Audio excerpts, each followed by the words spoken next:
As I mentioned earlier, I'm going to show you a model of how you can create your own table from a question and then use the table to create a graph to represent the table.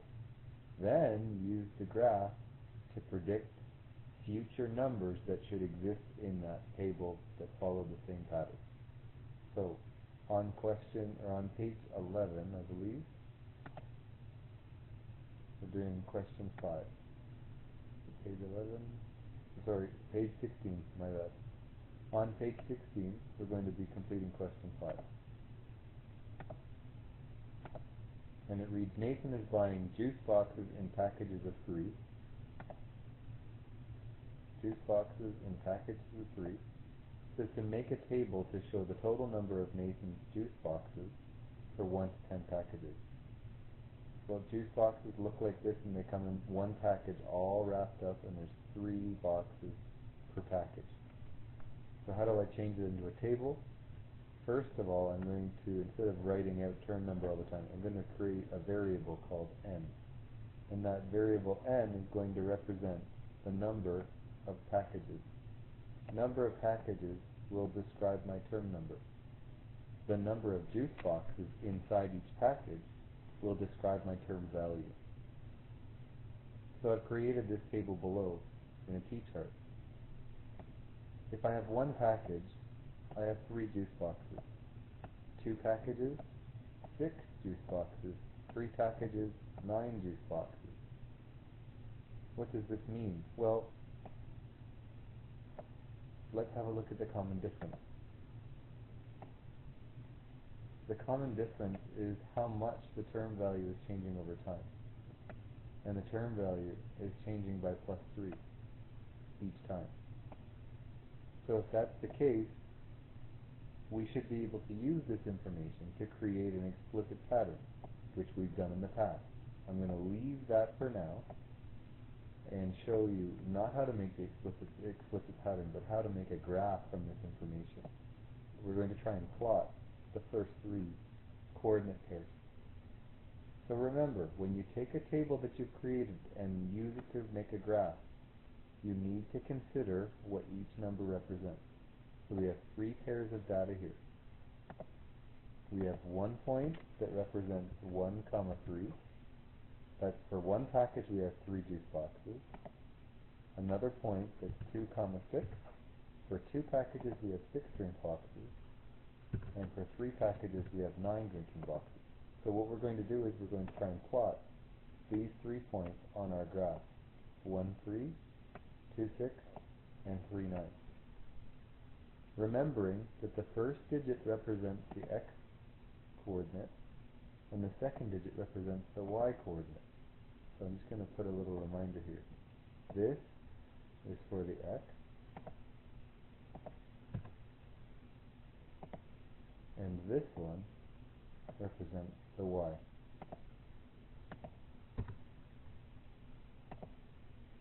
So if that's the case, we need to build a graph. I've already put a title in for you, which is handy. Drinking boxes in a package. And we need to create our y and our x-axis. Well, remembering that, the term number should describe the x-axis. And what does the term number mean? Well, n represents the number of packages. So if n represents the number of packages, that means your x-axis should have the heading number of packages, n, which leaves number of drinking boxes for your y-axis. I'm just going to rotate that and throw it over on the y-axis to help you out.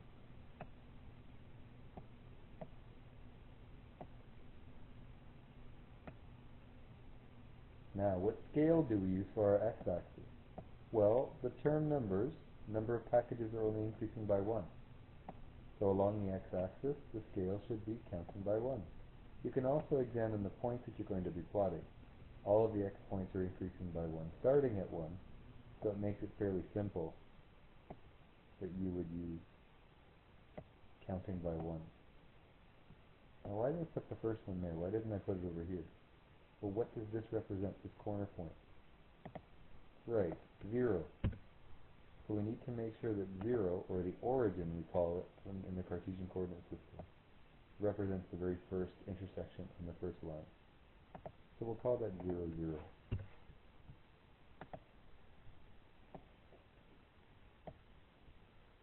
And I can finish plotting. So hopefully you're doing the same thing. I'm putting each digit on each line.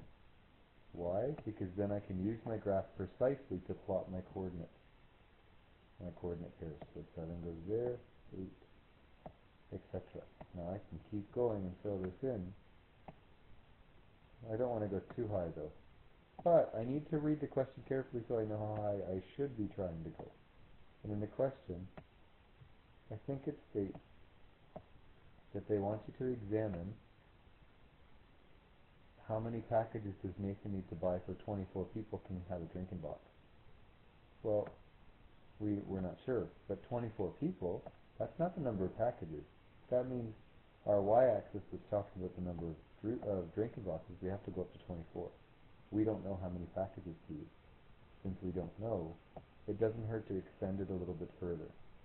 And if we leave some room, so what? We can fill that in after. So for the number of drinking boxes, well, what are we counting by? Go back to your table and check. Number of juice boxes, counting by 3. That was the common difference, remember? So the common difference was add 3 each time. Therefore, we can use the common difference to help us develop our scale for our y-axis, for the number of drinking boxes, or number of juice boxes. That means we can say. So 0, 3, 9. Now, what did we have to go to? In the question it said, how many packages would we need so 24 people get a drinking box? So we should go up to 24 drinking boxes in our graph. That way we can use our graph to help us find out how many packages we need. We didn't use the explicit pattern yet.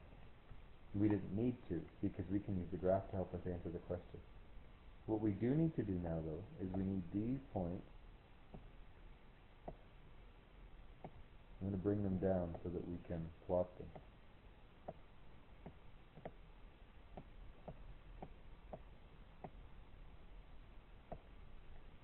So where did I get these numbers from? Don't forget, I got them from the table.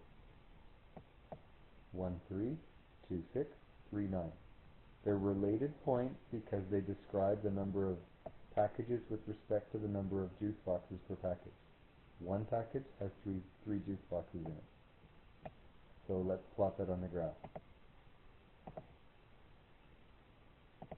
I'm just going to change my pen for a minute here. Okay, and a blue line. So 1, 3, across the x-axis 1, across the y-axis to 3. So notice, 1, up the y-axis 3, there's my first point. The next one is 2, 6, across the x-axis to 2, up till you get to 6, point. 3, 9, 3 across, up, 9.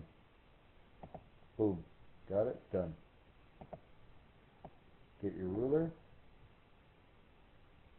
connect your dots, and extend. Don't be afraid to extend it all the way across your page. There's nothing wrong with that. But make sure that you go through all 3 dots. It's really important that you do that.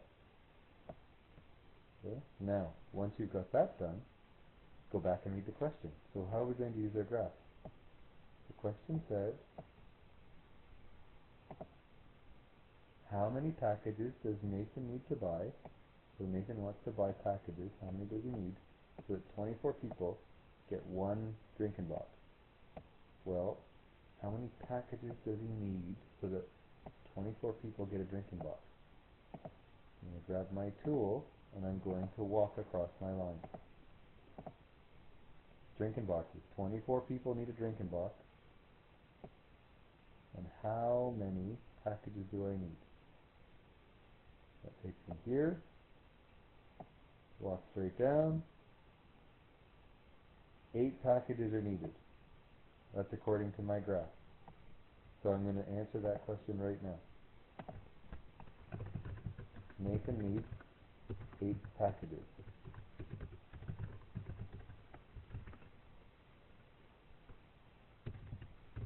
to give 24 people a box.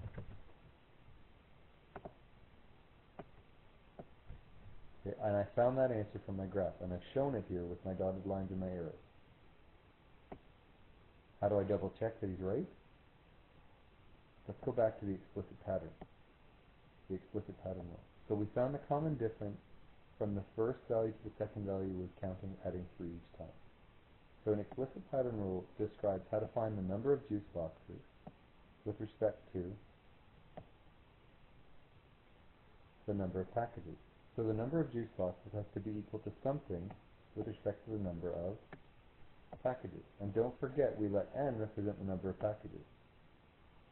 That's a variable that we can use. 3 was the common difference. So technically, we can do 3, because the common difference is being added repeatedly.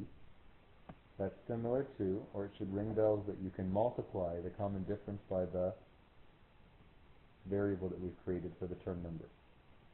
So number of juice boxes could equal 3 times n. You have to prove it to check to see if it's accurate. And here are some proofs that you can use. And you need to make sure you write your own down. So proof 1, number of juice boxes equals 3 times n. So for the first term number, we use 1. And we're going to substitute, make sure you write this word down because it's important in your explanation. Substitute. So we would substitute 1 for the value n. Listen to that again. You're going to substitute 1. Sorry, I just erased that. Substitute the number 1 for the variable n. I'll write it down. Substitute substitute the number 1 for the variable n. That means we originally had the variable n, and we're going to substitute the number 1 for the variable n. The variable n we can't see anymore because we've taken n and we've substituted the number 1 for it. And then we finish our equation, our calculation. 3 times 1 equals 3. So for the first term, was the number of juice boxes 3? Yes, it was. That worked. Let's try it for the next one. Substitute the number 2 for the variable n, because the second term has the number 2. So we substitute 2 for n, and you get 3 times 2. Uh-oh. Is that correct? No. I think the 9 belongs over here, and the 6 belongs over here. You get 3 times 2. It's important that you double check your proofs and that your proofs are accurate. 3 times 2 is 6. Second, 6. That works. And check your third. 3 times substitute 3 for the variable n. 3 times 3 is 9. Check. 9. Accurate. So that means we can use our equation, number of juice boxes equals 3 times n. We have to summarize by writing something like this. Therefore, to find the number of drinking boxes, simply multiply the number of packages, n, by 3. Here's the final double check. Remember, we thought the answer was 8. For the number of packages needed to give 24 people a drinking box. Well, this is a double check that we can use to prove that. And because we found that answer using our graph. So double check that 8 packages will provide 24 drinking boxes. Alright, so essentially, number of juice boxes, I'm just going to take this and copy it.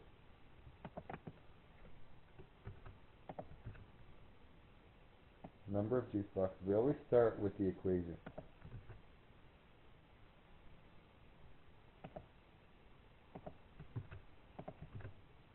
Equals